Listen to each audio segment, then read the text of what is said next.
దేవా, నా కుటుంబంలో ఉన్నటువంటి దుష్టుని తరిమి కొట్టు.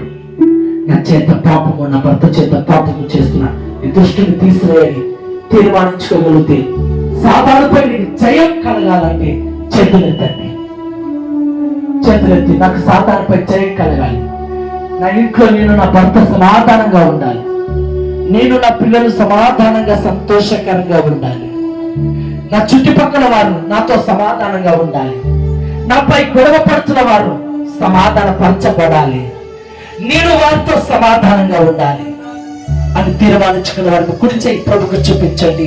నిశ్చయముగా దృష్టిని మీ నుండి దూరపరచునుగాక. దృష్టినిపై మీరు జయం పొందుకుందరుగాక. సులువుగా చిక్కులు పాపము మీ నుండి దూరపరచునుగాక. పాపము నుండి విడుదల కలుగునుగాక. కృపాసత్య సంపన్నుడా నీకు స్తోత్రం నా తండ్రి.